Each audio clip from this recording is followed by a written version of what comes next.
அமெரிக்காவும் சவுதி அரேபியாவும் சேர்ந்து ஈராக்ல இருக்கிற இந்த பிஎம்எஃப், அதாவது பாப்புலர் மொபிலைசேஷன் போர்சஸ் என்கிற இந்த ஆயுத குழுக்கு சொந்தமான நிறைய மிலிட்டரி பேஸுக்கு நடத்தின தாக்குதல்ல பிஎம்எஃப் 20 வீரர்கள் கொல்லப்பட்டிருக்கிறதோட 32 வீரர்கள் காயமடைஞ்சிருக்காங்க.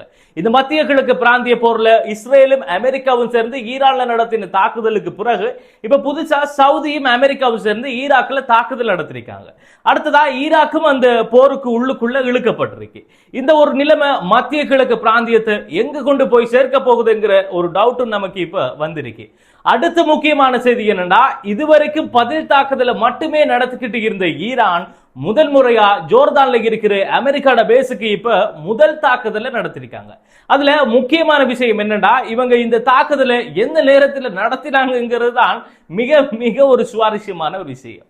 அமெரிக்கா இதுக்கு பதில் தாக்குதலை எப்படி நடத்த போறாங்கிற ஒரு சந்தேகமும் பெருசா இருக்கிறதோட இந்த தாக்குதலால மத்திய கிழக்கில் இருக்கிற போர் நிலவரம் இதுக்கு மேலே முக்கியமடைய 100% வாய்ப்புகள் இருக்கிறதா சொல்லப்படுது. அது மட்டும் இல்லாம இப்ப ஈரான் அமெரிக்காட தாக்குதல்கள் கிட்ட இருந்து இன்னமும் அவங்களை பலப்படுத்துறதுக்காக சீனாவுக்கிட்ட இருந்து 300ல இருந்து 400க்கும் மேற்பட்ட இந்த எண்ணிக்கையிலான ஏஆர் டிஃபென்ஸ் சிஸ்டம்ஸ்களை பர்ச்சேஸ் பண்ண போறாங்க. அடுத்ததா ஈரான் கப்பலுக்கு உக்ரைன் நடத்தின தாக்குதலுக்கு பதில் சொல்லாம விடமாட்டோம் என்று ஈரான் எச்சரித்ததுக்கு பிறகு இப்ப உக்ரைன் அது தெரியாம நடந்த தாக்குதல் என்னும் அங்க வேண்டுமென்றே அந்த தாக்குதல் நடக்கப்படலைங்கிறதுக்காக ஈரானுக்கிட்ட மன்னிப்பும் கேட்டிருக்காங்க. இது போன்ற சில முக்கியமான தகவல்களை மட்டுமே இந்த வீடியோல நாம பார்க்க இருக்கிறதால கட்டாயமா இந்த வீடியோவை ஏழையவர்களும் பார்க்கிற மாதிரி ஷேர் செஞ்சுடுங்க. அதோட நான் ஒவ்வொரு நாளும் அப்டேட் பண்ற ஒவ்வொரு வீடியோட லிங்க்கும் உங்களுக்கு இன்ஸ்டன்டா வந்து கிடைக்கணும் நீங்க நினைச்சா என்னுடைய டிஸ்கிரிப்ஷன்ல கொடுக்கப்பட்டிருக்கின்ற இந்த ஒபிஷியல் குரூப்ல, அதாவது வாட்ஸ்அப் குரூப்ல லிங்கை கிளிக் பண்ணி அந்த குரூப்ல சேர்ந்துக்கங்க. ஒவ்வொரு நாளும் நான் அப்டேட் பண்ற லிங்க் அந்த குரூப் மூலமாவே உங்கள்கிட்ட கொண்டு வந்து சேர்த்துடுவேன். ஈரான் ஜோர்தான்ல இருக்கிற அமெரிக்காட ராணுவ தளத்துக்கு புதிதான ஒரு தாக்குதலை இப்ப நடத்திருக்காங்க. இதுவரைக்கும் மத்திய கிழக்கில் நடந்த போர்ல ஈரான் அமெரிக்கா நடத்துற தாக்குதலுக்கு பதில் தாக்குதலை மட்டுமே நடத்திக்கிட்டு இருந்த சந்தர்ப்பத்தில் தான் இப்ப முதல் முறையா அவங்க முதல் தாக்குதலை நடத்திருக்காங்க. இதுக்கு முதல்லையும் அமெரிக்கா அவங்களோட இந்த தாக்குதலை நடத்திக்கிட்டு இருந்தா, அதாவது அமெரிக்கா ஈரான்ல நடத்துற தாக்குதலை தொடர்ந்து நடத்திக்கிட்டு இருந்தா ஈரான் பதில் தாக்குதல் நடத்துறத நிறுத்தாதுன்னு சொல்லியிருந்தாங்க. இது மூலமா ஈரான் பதில் தாக்குதலை மட்டும்தான் இனி ஃபியூச்சர்லையும் கொடுக்கும் என்கிற ஒரு எதிர்பார்ப்பு எல்லாருக்கும் இருக்கக்குள்ள இப்ப திடீரென்று ஈரான் அவங்களோட முதல் தாக்குதலை நடத்திருக்காங்க. இதுல சுவாரஸ்யமான விஷயம் என்னன்னா, இந்த தாக்குதல் எப்ப நடந்துச்சுன்னா மத்திய கிழக்கு போர் சம்பந்தமா ஒரு டிஸ்கஷன் செய்யறதுக்கு நெதன்யாகு வெள்ளை மாளிகைக்குள்ள டொனால்ட் ட்ரம்போட ஒரு மீட்டிங் நடத்திக்கிட்டு இருக்கக்குள்ளதான் இந்த தாக்குதல் நடந்திருக்கு. இந்த ஒரு தாக்குதல் ஒரு ஸ்பெஷலான ஈவெண்டா பார்க்கக்கூடியதா இருக்கு. ஏனென்றா ஈரான் சம்பந்தமான பேச்சுவார்த்தையை ஈரான் இல்லாம நீங்க 2 பேரும் எப்படி நடத்தலாம், நாங்களும் இங்க இருக்குங்கிறத ஞாபகப்படுத்துற மாதிரி தான் இந்த ஷாட் அண்ட் நகையூற்ற வகையில அரசியல் விமர்சகர்கள் சொல்லிக்கிட்டு இருக்காங்க.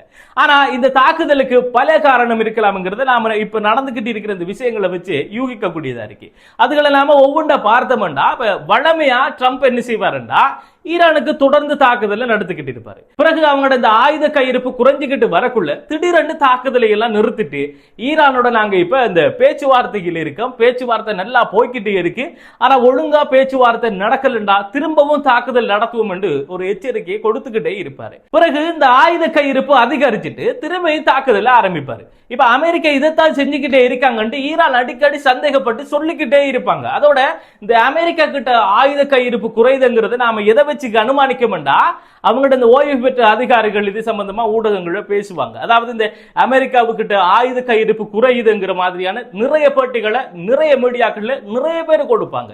அந்த செய்திகள் வெளிவந்து ஒரு 2-3 நாளைக்குள்ள ட்ரம்ப் நடத்துற தாக்குதல் எல்லாமே நின்று போயிடும். பிறகு கொஞ்ச நாளையில தான் அது திரும்பியும் ஆரம்பிக்கும். அப்ப அதை வச்சு தான் நாம இந்த ஆயுத கையிருப்பு உண்மையாகவே அங்க முடியுதுங்கிறத ஒரு அனுமானத்துக்கு வாரமே ஒழிய நாம ஒன்றும் தன்னிச்சையா நம்முடைய பாட்டில கதைக்கல. அதால இந்த முறை அப்படி ஒரு இடைவேளை தேவையில்லைங்கிற ஒரு முடிவுக்கு ஈரான் வந்திருக்கலாம். அதாலதான் இந்த தாக்குதலை நடத்திருக்கலாம். அப்படி இல்லைன்னா மத்திய கிழக்குல இப்ப வந்துகிட்டு இந்த இஸ்ரேல் ராணுவ சொத்துக்களும் அமெரிக்க ராணுவ சொத்துக்களும் குவிக்கப்பட்டுக்கிட்டு வர இந்த நிலைமையால மத்திய கிழக்குல ஒரு பதட்டமான சூழல் இருக்கு. ஈரான்ல எப்ப என்ன நடக்கும்ங்கிற ஒரு விஷயத்தை யூகிக்க இயலாத ஒரு சிச்சுவேஷன் இப்ப அங்க இருக்கு. இப்படி இருக்கக்குள்ள நீங்க என்னதான் செஞ்சாலும் அதுக்கு பதிலடி கொடுக்கிற ஆற்றலும் அதுக்குரிய வல்லமையும் எங்ககிட்ட இருக்கு, இப்பயும் இருக்கு, எப்பயும் இருக்குங்கிற ஒரு மெசேஜை அமெரிக்காவுக்கு பாஸ் பண்ற ஒரு தாக்குதலா கூட இந்த தாக்குதல் இருக்கலாம். இது எதற்கான தாக்குதல்ங்கிறது சம்பந்தமா இதுவரைக்கும் IRGC-யால் உறுதிப்படுத்தப்பட்ட தகவல் அப்படி ஒன்றுமே வெளியாகல. அது சம்பந்தமா வெளிவந்துச்சாமன்னா நான் ஒரு வீடியோவில் அடுத்தடுத்து சொல்லுவேன். இருந்தாலும் இந்த தாக்குதலுக்கு அமெரிக்கா எப்படி பதில் சொல்ல போறாங்க, அவங்களோட பதில் தாக்குதல் எங்க நடக்கும், எப்ப நடக்கும்ங்கிற ஒரு பதற்றமான சூழ்நிலை மத்திய கிழக்குல இப்ப இருந்துகிட்டே இருக்கு. அது மட்டும் இல்லாம எதிர்பாராத நேரத்தில் அமெரிக்காவோட தாக்குதல் பல நேரங்களில் நடந்திருக்கிறதால அதை வச்சு நாம பார்க்கக்குள்ள ஈரானுக்கிட்ட தாக்கும் திறன் அதிகமாகவே இருந்தாலும் அது தடுக்கிற திறன் மிக குறைவாகவே இருக்கிறது நம்மளால அவதானிக்க கூடியதா இருக்கு. அடுத்ததா வந்துட்டு இந்த விஷயத்தை எல்லாம் தடுக்கிறதுக்கு அந்த தடுக்கிற திறனை அதிகரிக்கிற வகையில ஈரான் சீனாவுக்கிட்ட இருந்து 400க்கு மேற்பட்ட கையால இயக்கப்படக்கூடிய அதாவது இந்த மேன்பேட் சிஸ்டம்ஸ் என்று சொல்ற இந்த ஏஆர் டிஃபென்ஸ் சிஸ்டம்ஸ்களை நெக்ஸ்ட் வீக்ல பர்ச்சேஸ் பண்ண போறாங்க. இந்த பர்ச்சேஸ் அக்ரிமெண்ட் படி இந்த சிஸ்டம்ஸ்க்கு ஈரான் செலவு பண்ண தொகை எவ்வளவு பார்த்தோம்னா 60 இருந்து 70 மில்லியன் அமெரிக்க டாலர். இந்த தகவல் அடிப்படையில் நெக்ஸ்ட் வீக்ல இருந்து ஈரான் தடுக்கிற திறன் கொஞ்சமா அதிகரிக்கும்ங்கிறது நம்மளால எதிர்பார்க்கக்கூடியதா இருக்கு. அடுத்த மிக முக்கியமான செய்தி என்னன்னா, கடந்த பிப்ரவரி 28ஆம் தேதி இஸ்ரேலும் அமெரிக்காவும் சேர்ந்து ஈரான்ல நடத்தின கூட்டு தாக்குதலுக்கு பிறகு இப்ப புதுசா அமெரிக்காவோட கூட்டு சேர்ந்து சவுதி அரேபியாவும் ஈராக்ல ஒரு தாக்குதலை நடத்திருக்காங்க. இந்த தாக்குதல் சம்பந்தமா PMF என்ன சொல்றாங்கன்னா, சவுதியும் அமெரிக்காவும் சேர்ந்து நடத்தின வான்வழி தாக்குதல் ஈராக்ல இருக்கிற Baghdad, Wasit, Nineveh, Basra, Kirkuk, Karbala, Diyala போன்ற 7 மாகாணங்கள்ல நடந்திருக்கிறதாகவும் இந்த தாக்குதல்ல முதல் கட்ட விசாரணையின் அடிப்படையில் குறைஞ்சது ஒரு 20 வீரர்கள் இறந்திருக்கிறதோட 32 வீரர்கள் காயமடைஞ்சிருக்கிறதா சொல்லி இருக்கிறதோட அடுத்த கட்ட விசாரணைகள் நடந்து முடிஞ்சதுக்கு பிறகு இந்த எண்ணிக்கைகள் இன்னும் அதிகரிக்க வாய்ப்பு இருக்குங்கிறதையும் சொல்லியிருக்காங்க. இப்ப நாம இந்த PMF அதாவது பாப்புலர் மொபிலைசேஷன் போர்சஸ்ங்கிறது யாருன்னு சொல்லி பார்த்தோம்னா, இவங்க ஈராக் அரசாங்கத்தோட சட்ட ரீதியான ஒரு ஆயுதப்படை பிரிவு. இந்த ஆயுதப்படை பிரிவு எப்படி ஆரம்பிக்குதுன்னா, கடந்த காலங்களில் அமெரிக்காவோட ஆக்கிரமிப்பு ஈராக்கில் அதிகமாக இருந்ததால அதை எதிர்த்து கத்தாயிப் ஹெஸ்புல்லா என்கிற ஒரு குழு, அல் நுஜபா என்கிற இயக்கம், அடுத்ததா கத்தாயிப் சைத் அல் ஷுஹதா, அதுக்கு அடுத்ததா கத்தாயிப் இமாம் அலி என்கிறது போன்ற பல ஆயுத குழுக்கள் ஈராக்கில் உருவாகுது. அதுக்கு பிறகு 2014 ISIS தீவிரவாதத்துக்கு எதிராக ISIS கிட்ட இருந்து ஈராக்கை பாதுகாக்கணுங்கிற நோக்கத்தோட கிராண்ட் ஆயத்துல்லா அலி அல் சிஸ்தானி என்கிற ஈராக்கோட உயர்மட்ட சியா மத தலைவர் தலைமையில் நான் ஏற்கனவே சொன்ன அமெரிக்காவோட ஆக்கிரமிப்புக்கு எதிராக உருவாக்கப்பட்ட சிறிய சிறிய குழுக்கள் இருக்கே, அந்த குழு எல்லாத்தையுமே சேர்த்து பெரிய ஒரு குழுவா PMF உருவாக்கப்படுது. அதுக்கு பிறகு 2016 இந்த PMF ஈராக்கோட உத்தியோகபூர்வ ஆயுதப்படை பிரிவுகள் உண்டா சேர்க்கப்படுது. அதாவது அரசாங்கத்தோட இவங்க ஒன்றா இணைகிறாங்க. இப்ப இந்த PMF ஈராக் அரசாங்கத்துக்கு கீழே வேலை செய்கிற ஒரு பிரிவுங்கிறதால சவுதியும் அமெரிக்காவும் சேர்ந்து நடத்தின இந்த தாக்குதல் ஈராக்கோட இறையாண்மையை மீறின ஒரு செயற்பாடா பார்க்கப்படுது. சரி, எதுக்காக சவுதியும் அமெரிக்காவும் சேர்ந்து இந்த தாக்குதல் நடத்தினாங்கன்னு சொல்லி நாம பார்த்தோம்னா, இந்த PMFங்கிற ஆயுத குழு ஈரான் ஆதரவை பெற்றிருக்கிறதோட ஈரான் வழிகாட்டுதலுக்கு கீழே கடந்த 72 மணித்தியாலத்துக்குள்ள 30க்கு மேற்பட்ட தாக்குதல்களை PMF நடத்தினதா ஒரு குற்றத்தை இவங்களுக்கு மேல சவுதியும் அமெரிக்காவும் வைக்காங்க. அதுல அமெரிக்காவும் சவுதியும் 2 வெவ்வேறுபட்ட கருத்துக்களை சொல்றாங்க. அதுல சென்ட்காம் என்ன சொல்றாங்கன்னு சொன்னா, அந்த இவங்களோட தாக்குதல் அமெரிக்காவுக்கும் சவுதிக்கும் சொந்தமான போர் விமானங்கள், அது மட்டும் இல்லாம ஈராக்கோட கிழக்கு பகுதியில இருந்து அமெரிக்காவுக்கு சொந்தமான இந்த ஆயுத கிடங்குகள், அதோட சேர்த்து அவங்களோட இந்த தளவாட மையங்களை குறிவச்சுதான் இவங்களோட தாக்குதல் நடத்தினாங்க. அந்த தாக்குதலுக்கு பதில் தாக்குதல் இது சொல்லி சென்கம் சொல்லியிருந்தாங்க. ஆனா சவுதி அரேபியா என்ன சொல்றாங்கன்னா, அவங்களோட எண்ணெய் உற்பத்தி பகுதியை குறிவச்சு இவங்க நடத்தின தாக்குதலுக்கு தான் நாங்க பதில் தாக்குதல் கொடுத்திருக்கோம்னு சொல்லியிருக்காங்க. ஆனா இதுக்கு ஈரான் என்ன சொல்றாங்கன்னா, மத்திய கிழக்கு போர் பதட்டம் சம்பந்தமா உங்களுக்கிட்ட இருக்கிற அறிவு போதாது. மத்திய கிழக்குல அமெரிக்காவுக்கு சொந்தமான எந்த ஒரு மையத்திலையும் தாக்குதல் நடந்தா அது ஈரான் செய்கிற வேலைதான் என்று நீங்க புரிஞ்சு வச்சிருக்கிறது மிகப்பெரிய ஒரு தவறு. இந்த தாக்குதல்களுக்கும் ஈரானுக்கும் எந்தவித சம்பந்தமுமே இல்லைங்கிறத சொல்லி இருக்காங்க ஈரான் தரப்புல இருந்து.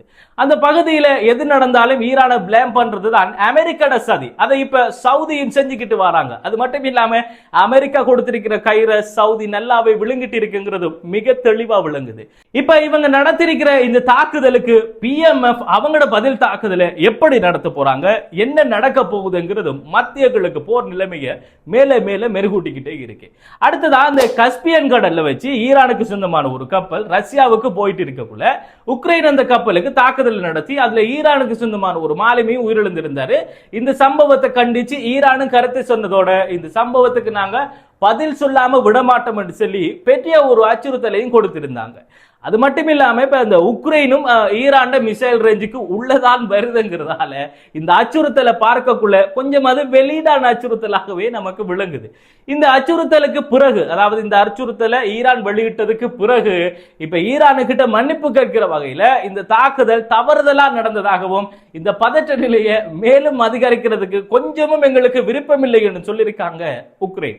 ஈரானும் நடந்த தவறுதலான விஷயத்தை புரிஞ்சுக்கிறதாகவும் இந்த பதற்றமான நிலைமையை வளர்க்கிறதுக்கு ஈரானுக்கும் விருப்பமில்லைங்கிறதால உங்களுடைய தவறால ஈரானுக்கு நடந்த அந்த இழப்புக்கு உரிய அந்த இழப்பீட்டை உக்ரைன் தரணும் என்று சொல்லி ஈரான் தரப்புல இருந்து ஒரு கோரிக்கை வைக்கப்பட்டிருக்கு.